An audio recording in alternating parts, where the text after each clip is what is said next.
वक्फ संशोधन बिल को लेकर सरकार अपने दूसरे चरण में संसद में इसको पेश कर सकती है। इस पर बनी एक समिति जेपीसी की जो बैठक थी उसको भी लेकर यहाँ पर तमाम चर्चाएं थी कि आखिर जेपीसी की जो मीटिंग थी उसमें क्या कुछ अपडेट आ रहा है। जिस तरह से उन्होंने यहाँ पर तमाम तरह के प्रदर्शनों का भी लगातार आयोजन जारी है। आज दिल्ली के जंतर मंतर पर इसी को लेकर तमाम मुस्लिम संगठन यहाँ पर पहुंचे और all India personal law board मुस्लिम के जो जिस तरह से लगातार मुस्लिम संगठन लगातार इस पर प्रदर्शन कर रहे हैं, वहीं अगर बात करें दिग्गज नेताओं की तो यहाँ पर धर्मेंद्र यादव से लेकर ओवैसी तक यहाँ पर पहुंचे। उन्होंने जेपीसी अध्यक्ष पर यह आरोप लगाया है कि हमारे जो सुधार रिपोर्ट थी उसको अभी तक इस रिपोर्ट में शामिल नहीं किया गया है। अब देखना होगा कि क्या अगले चरण में इस पर सहमति बन पाती है या फिर नहीं। क्या ये जो वक्फ संशोधन बिल है ये पास होगा या फिर नहीं। इसी को लेकर जो प्रदर्शन था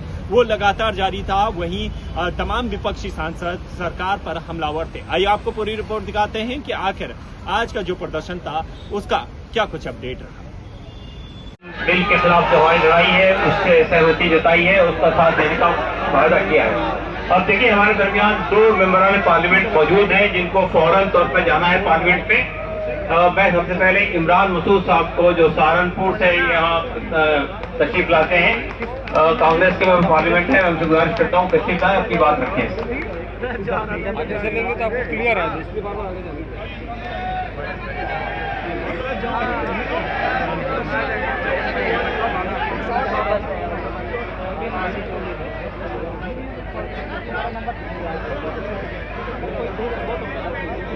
डायस पर मौजूद तमाम उलेमा इकराम, तमाम पॉलिटिकल पार्टीज के हमारे साथी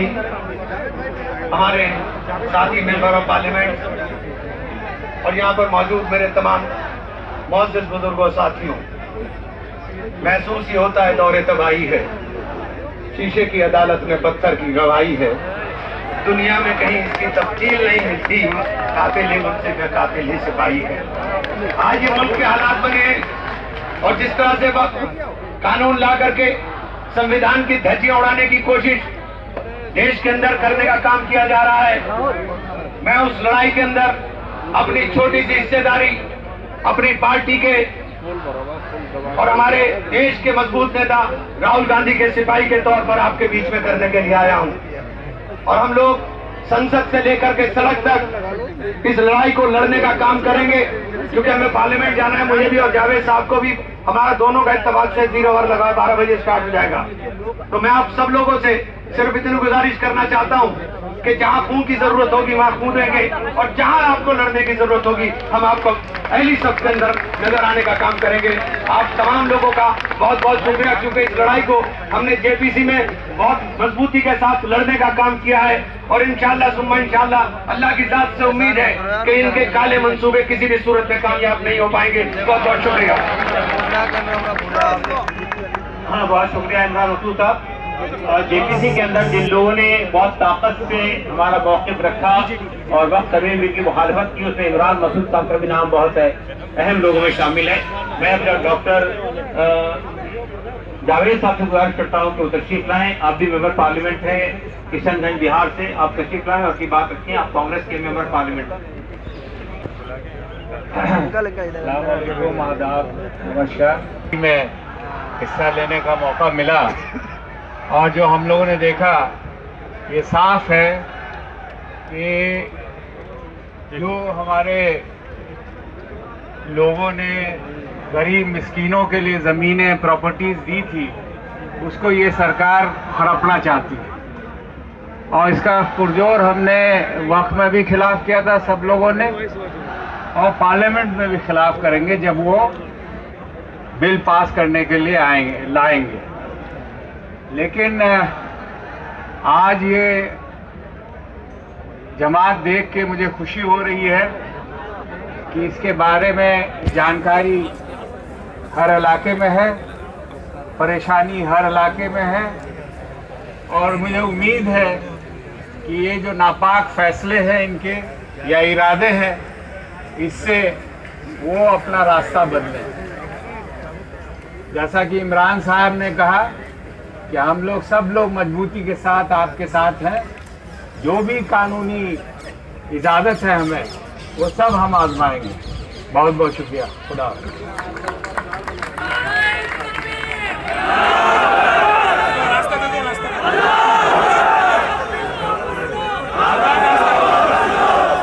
वक्त तरमीमी बिल वापस लो, वापस लो। अब देखिए, हमारे बीच में पंजाब से चलकर यहाँ इस प्रोग्राम में शिरकत के लिए आए हैं सिख मसल्ला बोर्ड के राष्ट्रीय कन्वीनर प्रोफेसर जगमोहन सिंह जी। मैं उनसे गुजारिश करता हूँ कि ये हमारी यूसीसी की लड़ाई में भी बहुत तरीके से साथ है।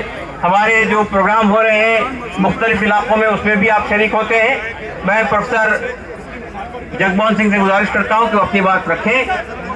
वो भी अच्छी तरह जानते हैं कि पहला नंबर हो सकता है हमारा हो, लेकिन दूसरा नंबर बहरहाल हमारे सिख समुदाय के लोगों का है। वो इस बात को अच्छी तरह जानते हैं कि ये वक्त पर जो आफत आई है, इसके बाद अगला नंबर गुरुद्वारा प्रबंधक कमेटी पर भी लग सकता है।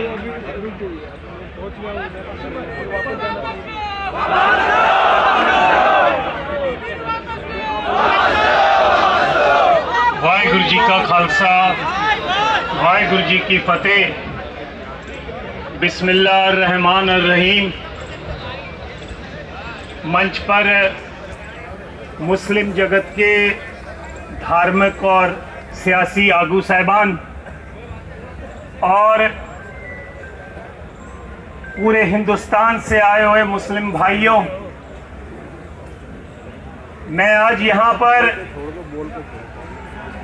आपको ये जताने आया हूं कि इस लड़ाई में आप अकेले नहीं हैं, हम आपका पूरा पूरा साथ देंगे।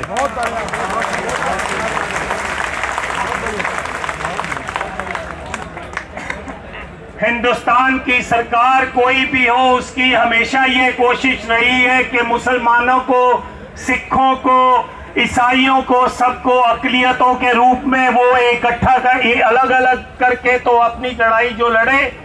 आज आपकी ताकत को देखते हुए एक और बड़े मुहाज की आज आप नींव रख रहे हैं कि हम अक़लियत नहीं है, हम मेजॉरिटी हैं।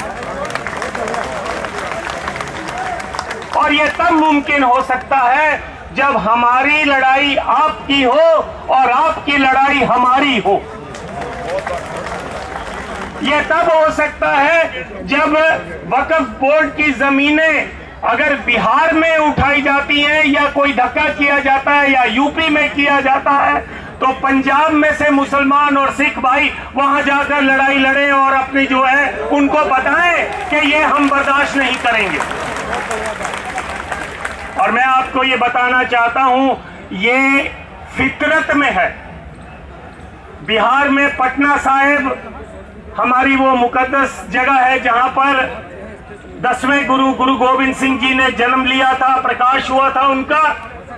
वहां की जमीनें भी डिस्ट्रिक्ट जज के अधीन है। आधी से ज्यादा जमीनें 1956 से लेकर आज तक छीन ली गई हैं। इसी तरह नांदेड़ में आधे से ज्यादा नांदेड़ शहर हमको निजाम हैदराबाद ने महाराजा रंजीत सिंह के काम से खुश होकर तखत हजूर साहब को वो जमीन दे दी। उस नांदेड़ शहर की आधा से ज्यादा जमीन जो है महाराष्ट्र की सरकार ने कब्जा किया हुआ है। पिछले 12 सालों से चुनाव नहीं होने दे रहे हैं और उनका पूरा मंसूबा है कि हमने जो है उस कमेटी के ऊपर अपनी जो है हुकूमत चलानी है। तो मेरा आपसे यही कहना है कि वक्फ बोर्ड की जमीन गरीब की जमीन है। वक्फ बोर्ड की जमीन धार्मिक बंदे की जमीन है जिसने दसवंध दिया, कहा भी चलो मेरे दादा दुनिया छोड़ गए हैं, उनकी याद में मैं थोड़ी सी जमीन देता हूं जहां पर कोई मदरसा खुल सके, जहां पर कोई अस्पताल बन सके। लेकिन सरकार को ये मंजूर नहीं है। सरकार आपका टेस्ट ले रही है, आपको इस टेस्ट में पास होना है और इस लड़ाई को केवल दिल्ली तक सीमित नहीं करना है, पूरे हिंदुस्तान के एक एक सूबे में लेके जाना है और यकीनी बनाना है कि ये जो धक्का है हम बर्दाश्त नहीं करेंगे। मेरी आपसे गुजारिश है, डॉक्टर इलियास साहब से, बाकी सारे जो सज्जन यहाँ पर बैठे हैं उनसे भी, इसको केवल एक दिन का धरना मत बनाओ। मैंने इनकी जो वीडियो टॉक सुनी है, इसमें इन्होंने कहा है कि जैसे किसान भाइयों ने 1 साल तक बॉर्डर पर लड़ाई लड़कर सरकार के घुटने लगा दिए थे। सरकार मान गई कि हमको बिल वापस लेना पड़ेगा, तो अगर वक्फ बोर्ड की जमीनों को बचाना है तो आप भी इस लंबी लड़ाई के लिए तैयार रहें और हम आपका पूरा साथ देंगे। और उसके लिए अगर हमें जंतर मंतर पर भी 1 साल बैठना क्यों ना पड़ जाए, हम आपका पूरा साथ देंगे। और यदि हमें यह ऐसा लगे कि हमको यूपी और दिल्ली का बॉर्डर सील करना है तो हम उसके लिए भी तैयार रहेंगे। ये रीजनल लड़ाई नहीं है, ये धार्मिक लड़ाई है, और धार्मिक लड़ाई धार्मिक जज्बे से ही लड़ी जा सकती है। तो आओ, हम आपका पूरा साथ देंगे। आप यकीनी बनाओ कि आप साथ लें। अगला मोर्चा अगर जरूरत पड़े तो मलेरकोटले में लगाओ, लुधियाना में लगाओ, और सारे हिंदुस्तान से जो मुसलमान भाई है वहां पर आए, और हम सिख भाई जो हैं वो भी रल मिलकर आपका पूरा वहां साथ देंगे और सरकार को एक मैसेज देंगे, मुसलमान की लड़ाई हमारी लड़ाई है और हमारी लड़ाई आपकी लड़ाई है। तुमने दलितों की जमीनें ली, हम चुप रहे, जबान में अपनी आवाज उठाते रहे। तुमने ट्राइबल्स की भी जमीनें छीन ली हैं। तुमने बंबई के आसपास, बंबई से लेकर पुणे तक जितनी भी जमीनें हैं ट्राइबल्स की, वो भी छीन ली हैं। लेकिन अब वक्त आ गया है, इनफ इज इनफ, अब बर्दाश्त नहीं होता। अब हम सब रल मिलकर हम ये यकीनी बनाएंगे कि अपनी जमीनें बचाएंगे। एक बार फिर पूरे जोश के साथ, जैसे सब आप इकट्ठे हो, बोलिए आप मेरे साथ, वक्फ बिल वापस लो, वक्फ बिल वापस लो, वक्फ बिल वापस लो। मुस्लिम, सिख, दलित, ट्राइबल एकता जिंदाबाद। मुस्लिम, सिख, ईसाई, दलित, ट्राइबल, बहुजन समाज एकता जिंदाबाद। इस आस के साथ कि हम इस लड़ाई को जरूर जीतेंगे, एक बार फिर अंत में आप ही का नारा, नाराए तकबीर।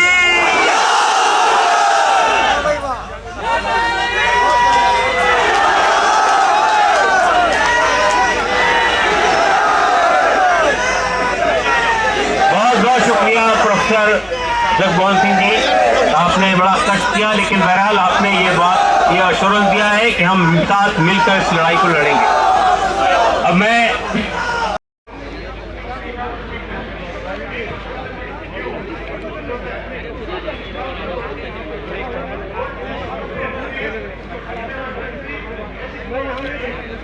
रही है, लेकिन सर क्या नाम है? मेरा नाम तो अरशद जमाल है और मैं उत्तर प्रदेश के मऊ जनपद से आया हूँ।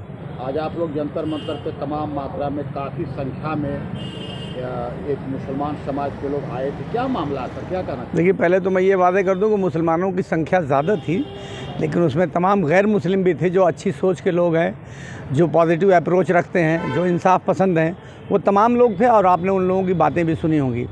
देखिए, वक्त संपत्ति को लेकर जो सरकार ने उसमें काफ़ी अमेंडमेंट करके और एक बिल पार्लियामेंट में पेश कर रखा है जिस पर आगे बहस होनी है और उस पर फैसला लिया जाना है, उसी को लेकर यहाँ आज all India Muslim personal law board के आह्वान पर एक सिंबॉलिकल धरना था। आज का ये धरना जो था वो बिल्कुल अवामी धरना नहीं था, बल्कि सिंबॉलिकल धरना था, जिसमें पूरे देश के जो ज़िम्मेदार लोग हैं वो इसमें शामिल हुए थे। देखिए, मैं सबसे पहले आपने ये सवाल पूछा है तो मैं ये बताना चाहता हूँ कि वक्फ का मतलब क्या है। मुझे लगता है कि वक्फ को अभी ठीक से लोग समझ ही नहीं पा रहे हैं और सरकार भी उसमें कन्फ्यूजन पैदा कर रही है कि जो अवैध कब्जे हो रहे हैं उन कब्जों को हटाने के लिए हम ये कानून ले आ रहे हैं। सरकार को अगर इस कानून में कोई कमी थी तो चाहिए कि मुस्लिम जो रहनुमा हैं उनके साथ बैठकर उनकी जो कमियां हैं उसको दुरुस्त करा दे।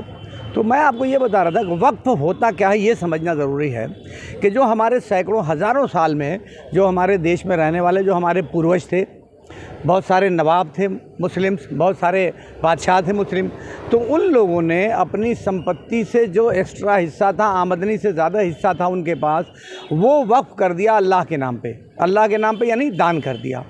तो जो चीज़ वक्फ हो गई यानी अल्लाह के नाम पे दान दे दी गई, तो उस चीज़ को न बेचा जा सकता है और न ख़रीदा जा सकता है। उसका मकसद ये है कि उससे होने वाली जो आय है, उस आय से गरीबों का, विधवाओं का, मिस्कीनों का आप भला करिए, आप अच्छे शैक्षणिक संस्थान बनाइए, आप हॉस्पिटल बनाइए, लोगों के इलाज के लिए फ़िक्र करिए। तो इन सारी चीज़ों के रखरखाव के लिए वो एक बहुत बड़ी संपत्ति जो सैकड़ों हज़ारों साल से हमारे पूर्वजों ने दे रखी है, अल्लाह के नाम पे दान कर रखा है, तो उसको कहते हैं वक्फ प्रॉपर्टी। अब उत्तर प्रदेश में या और जो पूरे देश का जो वक्फ एक्ट था उसमें सरकार संशोधन करना चाहती है।